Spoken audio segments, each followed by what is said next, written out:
Hi guys, welcome back. ಪಾಪು ಮಲ್ಕೊಂಡಿದ್ದಾನೆ, ಸ್ನಾನ ಮಾಡಿಸಿ ಮಲಗಿಸಿದ್ದೀನಿ, ಮಲ್ಕೊಂಡಿದ್ದಾನೆ. ನಾನು ಲಾಸ್ಟ್ ವೀಡಿಯೋದಲ್ಲಿ ಮನೇಲೇ ಮಾಡಿರೋ ಹಾರ್ಲಿಕ್ಸ್ ಹೇಗೆ ಮಾಡೋದು ಅಂತ ವೀಡಿಯೋ ಅಪ್ಲೋಡ್ ಮಾಡಿದ್ದೆ. ಅದನ್ನು ನೋಡಿಬಿಟ್ಟು ಒಬ್ಬರು ಕಮೆಂಟ್ ಮಾಡಿದರು, ಇದು ಪಾಪುಗ ಅಂತ. ಸೊ ನಾನು ಅದೊಂದು ಕ್ಲಿಯರ್ ಮಾಡಬೇಕಿತ್ತು, ನಾನು ಅದು ಸರಿಯಾಗಿ ಹೇಳಿಲ್ಲ ವೀಡಿಯೋದಲ್ಲಿ. ಆ್ಯಕ್ಚುಲಿ ಅದು ಪಾಪುಗೆ ಅಂತ ಮಾಡಿದ್ದಲ್ಲ, ನಮಗೆ ಅಂತಲೇ ಮಾಡ್ಕೊಂಡಿದ್ದು ಆಯಿತಾ. ಆಮೇಲೆ ಮಕ್ಕಳಿಗೆ ಅದನ್ನು ಕೊಡ್ಬೋದು, ಅಂದರೆ 2 ವರ್ಷ 3 ವರ್ಷದ ಮೇಲ್ಪಟ್ಟಿರೋ ಮಕ್ಕಳಿಗೆ ಬೇಕಿದ್ರೆ ಕೌ ಮಿಲ್ಕ್ ಕೊಡ್ತಾ ಇರ್ತಾರಲ್ವ, ಆವಾಗ ಹಾಕಿ ಕೊಡ್ಬೋದು. ಯಾಕಂದರೆ ಅದರಲ್ಲಿ ಹಾನಿಕಾರಕವಾದ ಅಂಶ ಏನೂ ಇರಲ್ಲ, ಮನೇಲೇ ಮಾಡಿರೋದ್ರಿಂದ. ಸೊ ಇವಾಗ ಹೊರಗಡೆ ಸಿಗುತ್ತಲ್ವ, ಬೂಸ್ಟು, ಬೋರ್ನ್ವಿಟಾ, ಹಾರ್ಲಿಕ್ಸು, ಅದೆಲ್ಲ ಮಕ್ಕಳಿಗೆ ಎಷ್ಟು ವರ್ಷದವರೆಗೂ, ಎಷ್ಟು ಕರೆಕ್ಟಾಗಿ ನಂಗೆ ಗೊತ್ತಿಲ್ಲ, ಅಷ್ಟು ವರ್ಷದ ಮಕ್ಕಳಿಗೆ ಅದನ್ನ ಕೊಡಬಾರ್ದು ಅಂತ ಹೇಳ್ತಾರೆ. ಬಟ್ ಇದು ಒಂದು ಹಾರ್ಲಿಕ್ಸ್ ನಾವು ಮನೇಲೇ ಮಾಡ್ಕೊಂಡಿರೋದ್ರಿಂದ ಅಲ್ಲೆಲ್ಲ ನಮಗೆ ಗೊತ್ತಿರೋ ಅಂಥ ಪ್ರಾಡಕ್ಟ್ಸ್ನೇ ನಾವು ಹಾಕಿರ್ತೀವಿ. ಬಾದಾಮಿ ಮತ್ತು ಏನು ಕಡಲೆ ಬೀಜ, ಗೋಧಿ, ಅದು ಬಿಟ್ಟರೆ ಸಕ್ಕರೆ ಹಾಕಿದ್ದೀವಿ. ಸೊ ಅದೇನು ಮಕ್ಳಿಗೆ ಕೊಟ್ಟರು ಏನು ಪ್ರಾಬ್ಲಮ್ ಆಗೋಲ್ಲ. 2 ವರ್ಷ 3 ವರ್ಷದ ಮೇಲ್ಪಟ್ಟಿರೋ ಮಕ್ಳಿಗೆ ಬೇಕಿದ್ರೆ ಕೊಡ್ಬೋದು, ಏನಾಗಲ್ಲ. ಅಷ್ಟು ಸಣ್ಣ ಮಕ್ಳಿಗೆ ಬೇಡ ಅಷ್ಟೇ. ಪಾಪುಗೆ ಬೆಳಿಗ್ಗೆ ತಿಂಡಿಗೆ ದೋಸೆ ಮಾಡ್ಕೊಂಡಿದ್ವಿ ಮನೇಲಿ. ಅದಕ್ಕೆ ನನಗೆ ಪನ್ನೀರ್ ಹಾಕ್ಬಿಟ್ಟು ದೋಸೆ ಕೊಡೋಣ ಅಂತ ಅಂದ್ಬಿಟ್ಟು ಪನ್ನೀರ್ನ ಈ ಥರ ತುರಿದಿಟ್ಕೊಂಡಿದ್ದೀನಿ. ಏನಿಲ್ಲ, ಮಾಮೂಲಿ ದೋಸೆ ಇಟ್ಟಿರುತ್ತಲ್ವ, ಅದನ್ನೇ ದೋಸೆ ಚಿಕ್ಕದಾಗ ಒಂದು ದೋಸೆ ಹಾಕ್ಬಿಟ್ಟು ಮೇಲೆ ಈ ಥರ ಪನ್ನೀರ್ನ ಸ್ಪ್ರೆಡ್ ಮಾಡ್ಕೊಳ್ಳೋದು ಅಷ್ಟೇ.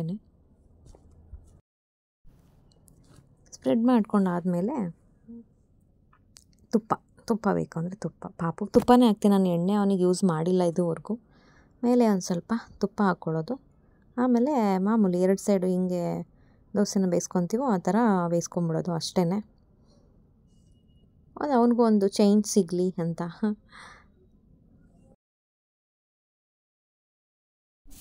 ಬೆಳಿಗ್ಗೆ ನಮ್ಮ ಮನೇಲಿ ದೋಸೆ ಜೊತೆಲಿ ಕಡಲೆಬೇಳೆ ಚಟ್ನಿ ಮಾಡ್ಕೊಂಡಿದ್ದೀವಿ. ಕಡಲೆಬೇಳೆ ಚಟ್ನಿ ಹೆಂಗೆ ಮಾಡೋದು ಅಂತ ನಾನು ಡಿಸ್ಕ್ರಿಪ್ಷನ್ ಬಾಕ್ಸಲ್ಲಿ ಲಿಂಕ್ ಹಾಕಿರ್ತೀನಿ, ಆಯಿತಾ, ಹೋಗಿ ಚೆಕ್ ಮಾಡಿ. ತುಂಬ ಚೆನ್ನಾಗಿರುತ್ತೆ. ನಾನು ಒಂದಷ್ಟು ಗಿಡಗಳನ್ನ ಹಾಕಿದೆ, ತೋರಿಸ್ತೀನಿ ಬನ್ನಿ. ಕಲ್ಕೊಂಟಿಗೆ ಹೂವಿನ ಗಿಡ ಸಿಕ್ತು ಅಂದ್ಬಿಟ್ಟು, ಅದು ದೊಡ್ಡ ಗಿಡ, ಮೋಸ್ಟ್ಲಿ ಬರುತ್ತೋ ಇಲ್ವೋ ಗೊತ್ತಿಲ್ಲ. ಚಿಕ್ಕದಾಗಿದ್ರೆ ಬರುತ್ತೆ ಅಂತ ಗ್ಯಾರಂಟಿ ಕೊಡ್ಬೋದಿತ್ತು, ದೊಡ್ಡದು ಬರುತ್ತೋ ಏನೋ ಗೊತ್ತಿಲ್ಲ. ಜೊತೆಗೆ ಇಲ್ಲಿ ಪಕ್ಕದಲ್ಲಿ ಮೇಕೆ ಮರಿಗಳು ಸಾಕ್ಬಿಟ್ಟಿದ್ದಾರೆ. ಅದೇನು ಮಾಡುತ್ತೆ, ಬಂದು ಎಲ್ಲನೂ ತಿನ್ಕೊಂಬಿಡುತ್ತೆ. ಅದು ಎಷ್ಟು ಹಳ್ಳ ತೆಗಿಕ್ಕೆ ಏನೂ ಸಿಗದೆ ಒಂದು ರಾಡ್ ತೊಗೊಂಡು ಹಳ್ಳ ತೆಗೆದ್ಬಿಟ್ಟೆ. ಎಲ್ಲ ಕೈಯೆಲ್ಲ ಇವಾಗ ಉರಿ ಆಗ್ತಾ ಇದೆ. ಇಲ್ಲಿ ಯಾರೋ ಒಬ್ರು ಇದ್ದಾರೆ, ಬನ್ನಿ ನಿಮಗೆಲ್ಲ ತೋರಿಸ್ತೀನಿ ಇವಾಗ. ಅಲ್ಲಿ ಮರದ ಕೆಳಗಡೆ ಒಂದು ನಾಯಿ ಮರಿ ಹಾಕಿದೆ.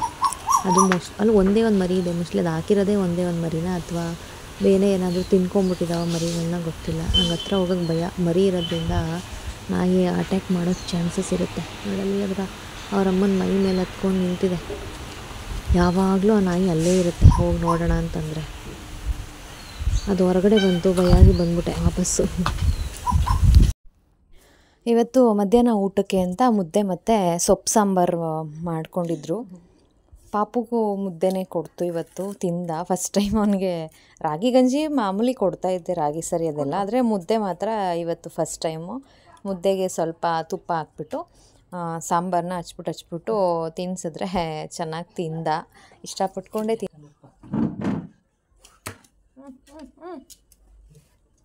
ಏನು ಬೇಕು?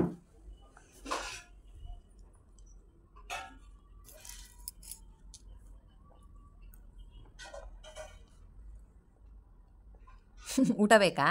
ಕೈ ತೆಗಿ, ಅಮ್ಮಮ್ಮಂಗೆ ಕೇಳು. ಅಮ್ಮಮ್ಮ ಊಟ, ಅಮ್ಮಮ್ಮ ಊಟ.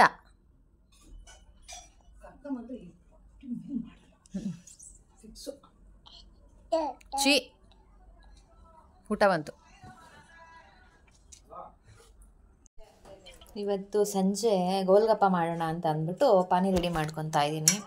ಇದಕ್ಕೆ ಕೊತ್ತಂಬರಿ ಸೊಪ್ಪು ಮತ್ತು ಪುದೀನ ಸೊಪ್ಪು, ಬೆಳ್ಳುಳ್ಳಿ, ಇಷ್ಟು ಹಸಿ ಮೆಣಸಿಕಾಯಿ ಇಷ್ಟು ಹಾಕಿ ರುಬ್ಬಿಟ್ಟು ಒಂದಿಷ್ಟು ರಸ ತೊಗೊಂಡಿದ್ದೀನಿ.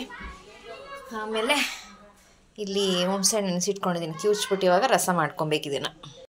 ಇಲ್ಲಿ ಹಸಿ ಕಡಲೆನ ಬೇಯಿಸ್ಕೊಂಡಿದ್ದೀನಿ, ಇನ್ನೂ ಚೆನ್ನಾಗಿ ಬೇಯಬೇಕು, ಇನ್ನೊಂದು ಸಲ ಇಡ್ತೀನಿ ಬೇಯೋದಕ್ಕೆ ಅಂತ.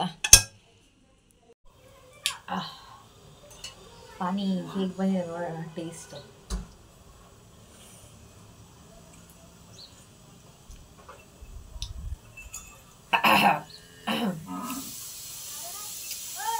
ಸ್ವಲ್ಪ ಖಾರನೇ ಮಾಡಿಬಿಟ್ಟಿದ್ದೀನಿ, ಆದರೂ ಚೆನ್ನಾಗಿದೆ.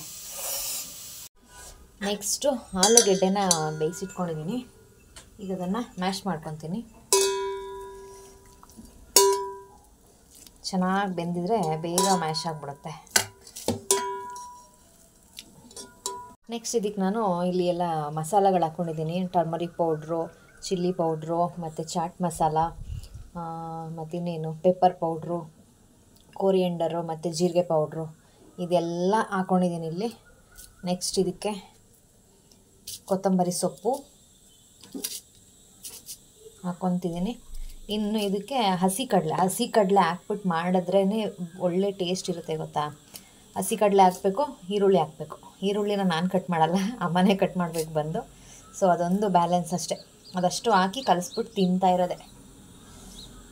ಈಗ ಈರುಳ್ಳಿ ಮತ್ತು ಕಡಲೆಕಾಳನ್ನ ಸ್ವಲ್ಪ ಮ್ಯಾಶ್ ಮಾಡಿಬಿಟ್ಟಿದ್ದೀನಿ. ಇಷ್ಟು ಹಾಕಿ ಇವಾಗ ಕಲಿಸ್ಬೇಕು.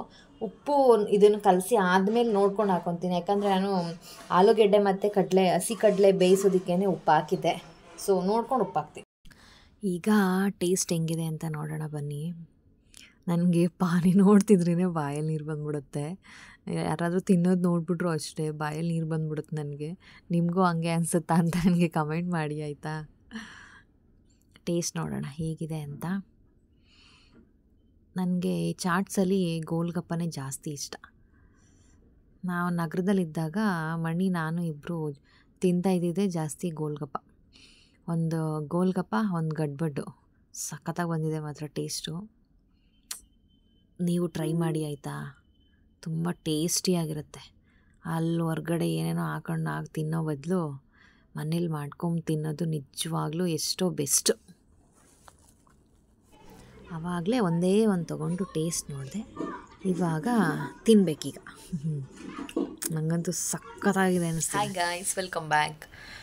ಲಾಸ್ಟ್ ವಿಡಿಯೋದಲ್ಲಿ ಒಬ್ಬರು ಕಮೆಂಟ್ ಮಾಡಿದರು. ಏನಂತ ಅಂದರೆ, ಆಲ್ಮೋಸ್ಟ್ ಸುಮಾರು ಜನ ಪದೇ ಪದೇ ಕೇಳ್ತಾ ಇದ್ದಾರೆ ನಿಮ್ಮೂರು ಯಾವುದು ಅಂತ. ನಾನು ಸುಮಾರು ಸಲ ಆನ್ಸರ್ ಮಾಡಿದ್ದೀನಿ. ಆ್ಯಂಡ್ ಇನ್ನೊಬ್ಬರು ಏನು ಕೇಳಿದ್ದಾರೆ ಅಂತಂದರೆ, ಯಾವ ಊರು ನಿಮ್ಮದು, ನಿಮ್ಮ ಬಯೋಡಾಟಾ ಹೇಳಿ ಅಂತ ಕೇಳಿದ್ದಾರೆ. ಆ್ಯಕ್ಚುಲಿ ನಾನು ನನ್ನ ಯೂಟ್ಯೂಬ್ ಚಾನಲ್ ಸ್ಟಾರ್ಟ್ ಮಾಡಿದಾಗಲೇ ಇದ್ರ ಬಗ್ಗೆ ನಾನು ಹೇಳ್ಬೇಕಿತ್ತು, ಅದ್ರ ಬಗ್ಗೆ ವಿಡಿಯೋ ಮಾಡಬೇಕಿತ್ತು. ಬಟ್ ನಾನು ಯೂಟ್ಯೂಬ್ ಚಾನಲ್ ಶುರು ಮಾಡಿದಾಗ ನಾನು ಹೆದರಿಕೆಯಿಂದನೇ ಶುರು ಮಾಡಿದೆ. ನನಗೇನು ಅಷ್ಟಾಗಿ ಯೂಟ್ಯೂಬ್ ಚಾನಲ್ಸ್ ಓಪನ್ ಮಾಡೋದ್ರ ಬಗ್ಗೆ ನನಗೂ ಏನೂ ಗೊತ್ತಿರಲಿಲ್ಲ. ಹಂಗಾಗಿ ನಾನು ಏನೂ ಇನ್ಫಾರ್ಮೇಷನ್ ಕೊಡಲಿಲ್ಲ. ಬರೀ ಪಾಪುದಷ್ಟೇ ವೀಡಿಯೋಸ್ ಅಪ್ಲೋಡ್ ಮಾಡೋಣ ಸಾಕು ಅಂತ ಅಂದ್ಕೊಂಡು ಹೆದರ್ಕೊಂಡೆ ನಾನು ಯೂಟ್ಯೂಬ್ ಚಾನಲ್ ಸ್ಟಾರ್ಟ್ ಮಾಡಿದೆ. ಹಾಗಾಗಿ ನೀವು ನೋಡಿದರೆ ನನ್ನ ಎಲ್ಲ ವೀಡಿಯೋಸ್ ನೋಡಿದರೆ ಗೊತ್ತಿರುತ್ತೆ. ಸ್ಟಾರ್ಟಿಂಗ್ ವೀಡಿಯೋಸಲ್ಲಿ ನಾನು ತೋರಿಸೇ ಇಲ್ಲ, ನಾನು ಬರೀ ಪಾಪುನ ಮಾತ್ರ ತೋರಿಸಿದ್ದೀನಿ. ಸೊ ಹಂಗಾಗಿ ನಾನು ಅದ್ರ ಬಗ್ಗೆ ಏನೂ ವೀಡಿಯೋ ಮಾಡಲಿಲ್ಲ. ಸೊ ಹೇಳ್ತೀನಿ, ನನ್ನ ಬಯೋಡಾಟಾ ಹೇಳ್ತೀನಿ ಇವತ್ತು. ನನ್ನ ಹೆಸರು ಪೂಜಾ, ನಮ್ಮೂರು ಬದನಗುಪ್ಪೆ. ನಾನು ಹುಟ್ಟಿ ಬೆಳೆದಂಥ ಊರು ಇದು. ಚಾಮರಾಜನಗರ ತಾಲೂಕು, ಚಾಮರಾಜನಗರ ಡಿಸ್ಟಿಕ್ ಬರುತ್ತೆ. ನಮ್ಮ ಸೈಡ್ ಅವರೇ ಹಾಕಿದರೆ ಗೊತ್ತಿರುತ್ತೆ. ನಾನು ಮದುವೆ ಆಗಿರೋದು ತಮಿಳ್ನಾಡು ಸೈಡು, ಕರ್ನಾಟಕದಿಂದ ತಮಿಳ್ನಾಡಿಗೆ ನಾನು ಮದುವೆ ಆಗಿರೋದು. ನನ್ನ ಹಸ್ಬೆಂಡು ವರ್ಕ್ ಮಾಡ್ತಾಯಿದ್ದಾರೆ, ಕೆಮಿಸ್ಟ್ರಿ ಲೆಕ್ಚರರ್ ಅವರು.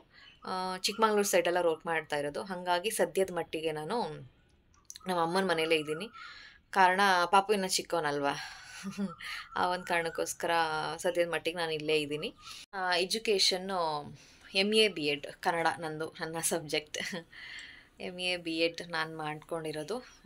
ನನ್ನ ಒಂದು ವಿದ್ಯಾರ್ಥಿ ಜೀವನ ಮುಗಿದಿದ್ದು 2018 ಅನಿಸುತ್ತೆ. 19ರಿಂದ ನನ್ನ ವೃತ್ತಿ ಜೀವನ ಶುರುವಾಯಿತು. ನಾನು ಜಾಸ್ತಿ ಎಲ್ಲೂ ಟ್ರೈ ಮಾಡೇ ಇಲ್ಲ. ಸೊ ಬೇಗನೆ ನನಗೂ ಜಾಬ್ ಆಯಿತು. ಆ ಸ್ಟಾರ್ಟಿಂಗ್ ದಿವಸ ನಾನು ಸುತ್ತೂರು ಹತ್ರ ಒಂದು ಹೊಸಕೋಟೆ ಅಂತ ಇದೆ, ಹೊಸಕೋಟೆ ಅಂತ. ಅಲ್ಲಿ SGM PU ಕಾಲೇಜಲ್ಲಿ ನಾನು ಒಂದು 2 ವರ್ಷ, ಸ್ಟಾರ್ಟಿಂಗ್ 2 ವರ್ಷ ಫುಲ್ ಟೈಮಲ್ಲಿ ವರ್ಕ್ ಮಾಡಿದೆ. ಅದಾದಮೇಲೆ ಪಾರ್ಟ್ ಟೈಮಲ್ಲಿ ವರ್ಕ್ ಮಾಡೋಕ್ಕೆ ಶುರು ಮಾಡಿದೆ.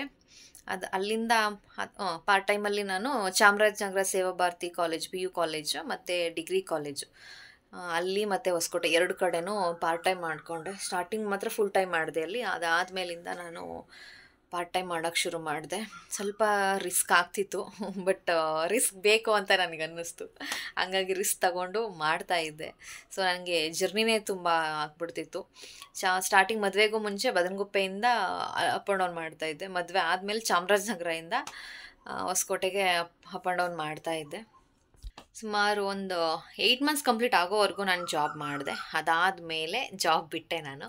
ಸದ್ಯಕ್ಕಿವಾಗ ಪಾಪು ನೋಡಿಕೊಂಡು ಆರಾಮಾಗಿ ಮನೇಲಿದ್ದೀನಿ.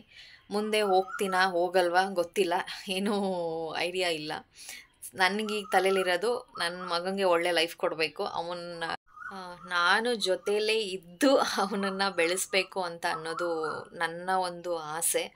ಆ ಒಂದು ಕಾರಣಕ್ಕೋಸ್ಕರ ನಾನು ಜಾಬ್ನ ಬಿಟ್ಟು ಮನೇಲಿದ್ದೀನಿ, ಪಾಪುನ ನೋಡ್ಕೊಳ್ಳೋದಕ್ಕೋಸ್ಕರನೇ ಅಲ್ವಾ. ಈ ಟೈಮಲ್ಲೇ ಮಕ್ಕಳಿಗೆ ಅಪ್ಪ ಅಮ್ಮನ ಪ್ರೀತಿ ಸಿಕ್ಕಿಲ್ಲ ಅಂತಂದರೆ ಸರಿ ಹೋಗಲ್ಲ ಅಲ್ವಾ. ಇನ್ನು ಚಿಕ್ಕ ವಯಸ್ಸಿದು, ಈ ಕಡೆ ನನ್ನ ಹಸ್ಬೆಂಡ್ ಕೂಡ ಇಲ್ಲ, ಅವ್ರೊಂದು ಕಡೆ ಇದ್ದಾರೆ. ಈಗ ನಾನು ಮನೇಲಿರಲ್ಲ, ನಾನು ಜಾಬ್ ಕೊಟ್ಟೋಗ್ಬಿಟ್ಟು ನಾನೊಂದು ಕಡೆ, ಅವರೊಂದು ಕಡೆ, ಪಾಪು ಒಂದು ಕಡೆ, ಈ ಥರ ಮಾಡಿ ನನಗೆ ಅವನ್ನ ಬೆಳೆಸೋದು ನಂಗೆ ಇಷ್ಟ ಇಲ್ಲ. ನನಗೇನಂದರೆ ನಾನು ಎಲ್ಲಿರ್ತೀನೋ ಅಲ್ಲಿದ್ದುಕೊಂಡೇ ನಾನು ಅವನ್ನ ಜೊತೇಲಿ ಇದ್ದುಕೊಂಡೇ ಬೆಳೆಸ್ಬೇಕು ಅನ್ನೋದು ನನ್ನ ಆಸೆ. ಆ ಒಂದು ಕಾರಣಕ್ಕೋಸ್ಕರನೇ ನಾನು ಯೋಚನೆ ಮಾಡಿ ಜಾಬ್ ಬೇಡ ಇನ್ನು ಅಂತ ಅಂದ್ಕೊಂಡು ಬಿಟ್ಟಿದ್ದೀನಿ. ಅವನ್ನ ಸ್ಕೂಲ್ಗೆ ಹಾಕಿದ ಮೇಲೆ ನೋಡೋಣ ಹೋಗ್ಬಹುದಾ ಏನು ಯೋಚನೆ ಮಾಡಿ ಅದನ್ನೆಲ್ಲ ಆಮೇಲೆ ನಿರ್ಧಾರ ಮಾಡಬೇಕು. ಇನ್ನೂ ಏನೂ ಅಂದ್ಕೊಂಡಿಲ್ಲ ನಾನು ಸದ್ಯಕ್ಕೆ ಇವಾಗ. ಇದಿಷ್ಟು ನನ್ನ ಒಂದು ಬಯೋಡೇಟಾ. ಪಾಪುಗೆ ಅಂತ ಹೇಳಿಬಿಟ್ಟು ಪನ್ನೀರ್ ಕ್ಯೂಬ್ಸ್ ಮಾಡೋಣ ಅಂತ ಮಾಡ್ತಾಯಿದ್ದೆ. ಮೊದಲು ಈ ಥರ ಸಣ್ಣದಾಗಿ ಪನ್ನೀರನ್ನ ಕಟ್ ಮಾಡ್ಕೊಂಡು ಅದಕ್ಕೆ ಸ್ವಲ್ಪ ಪೆಪ್ಪರ್ ಪೌಡ್ರ್ ಹಾಕ್ಕೊಬೇಕು. ನೆಕ್ಸ್ಟು ಸ್ವಲ್ಪ ಜೀರಿಗೆ ಪೌಡರು, ಆಮೇಲೆ ಸ್ವಲ್ಪ ಅರಿಶಿನ ಪುಡಿ, ನೆಕ್ಸ್ಟು ಏನಪ್ಪ ಅಂದರೆ ಗರಂ ಮಸಾಲ, ಆಯಿತಾ. ಗರಂ ಮಸಾಲ ಮತ್ತು ಸಾಲ್ಟು ರುಚಿಗೆ ಎಷ್ಟು ಬೇಕೋ ಅಷ್ಟು, ಇದಿಷ್ಟು ಹಾಕಿ ನೀಟಾಗಿ ಮಿಕ್ಸ್ ಮಾಡ್ಕೊಬೇಕು. ನಾನು ವಿಡಿಯೋ ನೋಡ್ಕೊಂಡು ಮಾಡಿದ್ದು ಎಲ್ಲೋ ನೋಡಿಬಿಟ್ಟು ಇದಕ್ಕೆ ಸ್ವಲ್ಪ ಗಟ್ಟಿ ಮೊಸರು ಹಾಕಬೇಕು ಅಂತ ಇತ್ತು. ಬಟ್ ಗಟ್ಟಿ ಮೊಸರು ಹಾಕ್ಬಾರ್ದಿತ್ತೇನೋ ಅಂತ ಮೊಸರು ಬೇಡವಾಗಿತ್ತೇನೋ ಅಂತ ನನಗೆ ಅನ್ನಿಸ್ತು ಟೇಸ್ಟ್ ನೋಡಿಬಿಟ್ಟು.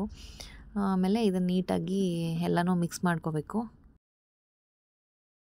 ಮೊದಲು ನಾನು ಒಂದು ಬಾಣಲಿ ತೊಗೊಂಡು ಅದಕ್ಕೆ 1 ಸ್ಪೂನಷ್ಟು ತುಪ್ಪ ಹಾಕ್ಕೊಂಡಿದ್ದೀನಿ. ಇವಾಗ ತುಪ್ಪ ಕಾದಾದಮೇಲೆ ಮಿಕ್ಸ್ ಮಾಡಿ ಇಟ್ಕೊಂಡಿರೋವಂಥ ಪನ್ನೀರನ್ನ ಈ ಥರ ಹಾಕಿ ತುಪ್ಪದಲ್ಲಿ ಅದು ಎಲ್ಲ 4 ಸೈಡಲ್ಲಿ ಎಲ್ಲ ಸೈಡು ಅದು ಫ್ರೈ ಆಗಬೇಕು. ಆ ಥರ ನೀಟಾಗಿ ಫ್ರೈ ಮಾಡ್ಕೊಬೇಕು.